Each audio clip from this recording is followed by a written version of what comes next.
Bonjour tout le monde. Bienvenue dans cette nouvelle vidéo où je vais vous montrer comment faire un petit CRUD avec MongoDB. Pour ceux qui ne connaissent pas, CRUD, c'est juste un acronyme qui veut dire Create, Read, Update and Delete. Donc on va insérer, on va modifier, on va supprimer, etc. des documents. Donc en fait, dans la vidéo précédente, j'ai un peu montré comment on gère notre base de données, comment on gère les collections, comment on supprime une base de données, comment on crée une nouvelle base de données, etc. etc. Donc dans cette vidéo, on va essayer de faire un petit CRUD. Donc je démarre vite mon terminal. Et chaque fois, il faut lancer le démo avec sudo mongod.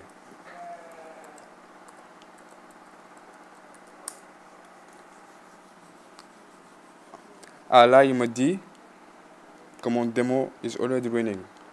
Donc c'est normal parce que dans un autre terminal, je l'avais allumé et je ne l'ai pas éteint. Donc si ce cas vous arrive, c'est pas la peine de paniquer. Vous pouvez le kill en faisant par exemple, vous pouvez kill le PID. Donc vous faites un pgrep de mongod pour avoir le PID. Ils vous disent que le PID de mongod c'est 10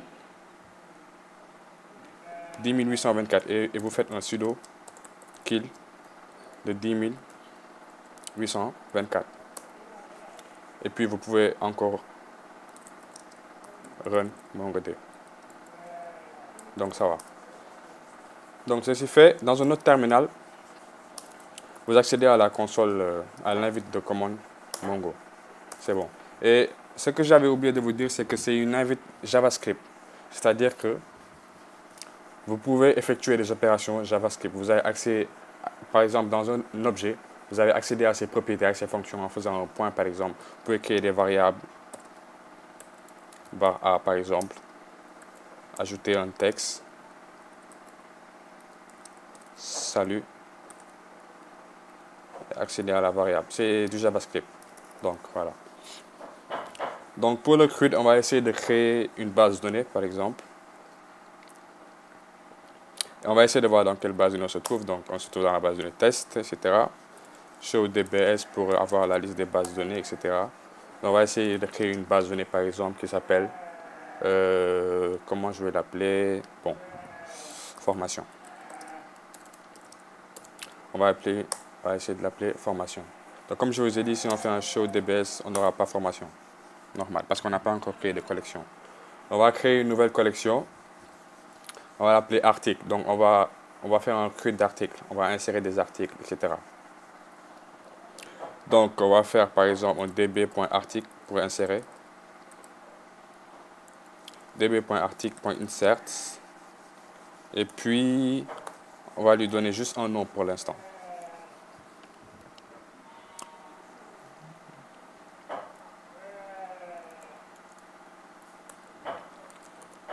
Non, on va lui donner article 1.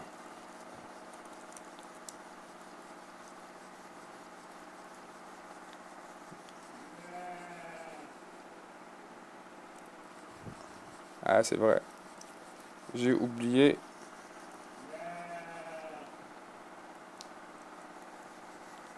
Donc, c'est bon. Si on fait par exemple un db.article.find, on verra que notre article a été créé avec un object ID. C'est bien. On va essayer de créer un autre article.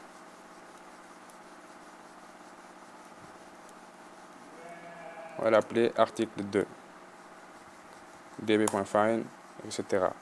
On va créer un autre article. On va créer article 3. db.find, etc. Donc voilà, on a créé 3 articles qui ont des object ID évidemment différents. Comme je vous avais dit, c'est un peu la clé primaire.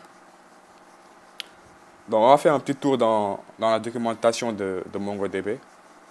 Et ici, vous pouvez voir un ensemble de fonctions, l'ensemble des fonctions comme la fonction aggregate, copy-to. Donc il y a des fonctions vraiment intéressantes que vous pourrez réutiliser. Je mettrai le lien dans la description.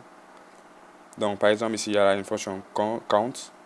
Perhaps count to return a count of the number of documents. On peut l'utiliser ici. db.article.count. Donc, vous voyez qu'ici, count nous retourne 3. Donc, 3, c'est le nombre de documents présents dans notre collection, vous voyez. Voilà. Donc, vraiment, il y a des fonctions qui sont intéressantes que vous pourrez utiliser, quoi. Il y a find, comme on a utilisé tout à l'heure. Il y a find one. Ah, find one, il permet de retourner qu'un seul élément, qu'un seul document. Si on fait un find one, il va nous retourner le premier document, article 1.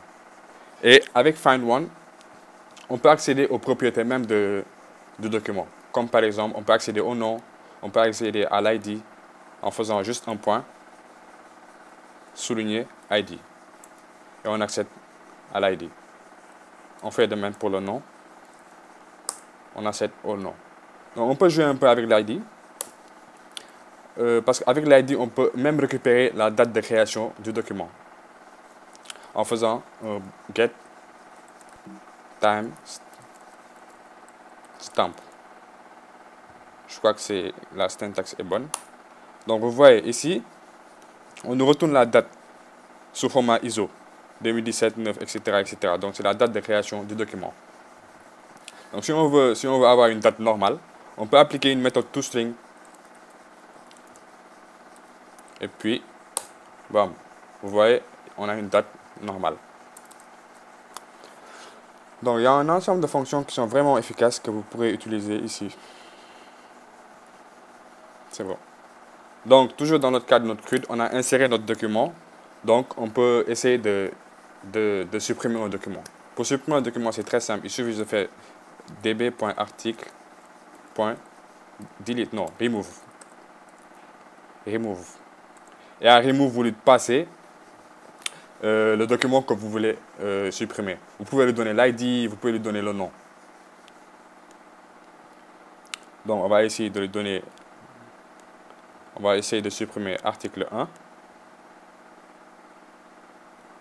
On copie-colle et on paste. Voilà. Là, il nous dit qu'il nous a supprimé l'article 1. Bon, vérifions avec db.article.find. Donc, vous voyez qu'il a bien supprimé l'article 1. L'article 1 a été bien supprimé. Donc, on va essayer de... Il restait quoi? On a inséré, on a supprimé, on va essayer de modifier. Donc, pour modifier, il y a une fonction qu'on appelle save. C'est une fonction qui va ou supprimer ou insérer. Si le document existe déjà, il va le modifier. Si le document n'existe pas, il va le supprimer, il va l'insérer.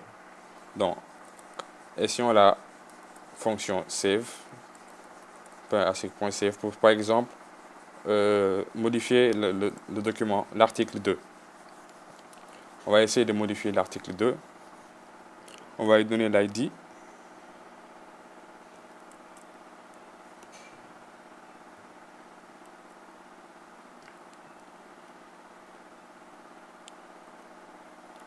Et on va lui dire que le nom ne sera plus article 2, mais ce sera article 2 modifié.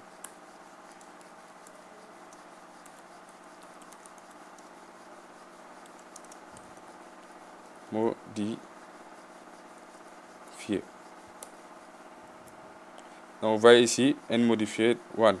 Si on fait un db.find, vous voyez qu'on a modifié l'article 2. Donc je préfère cette méthode plutôt que la méthode update. Parce qu'il y a une autre méthode qui s'appelle update qui fait un peu ce que save fait. C'est un peu la même chose. Mais je préfère save. Donc avec update, par exemple, on aura db.article.find, update. Update, on lui donne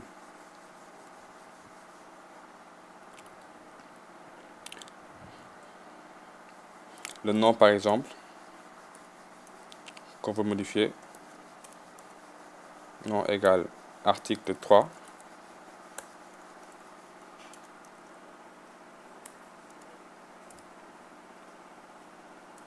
Et puis, on lui donne la nouvelle valeur.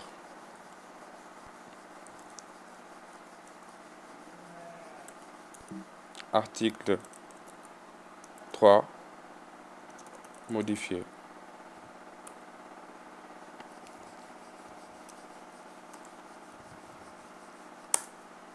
Donc, je crois qu'il a bien modifié. Si on fait un db.article.find, vous voyez qu'on a article 3 qui a été modifié. Donc, je crois qu'on a fait le tour, on a inséré, on a modifié, on a supprimé, et voilà, on a read avec find. Merci d'avoir regardé la vidéo et n'oubliez pas de vous inscrire à ma chaîne. Merci.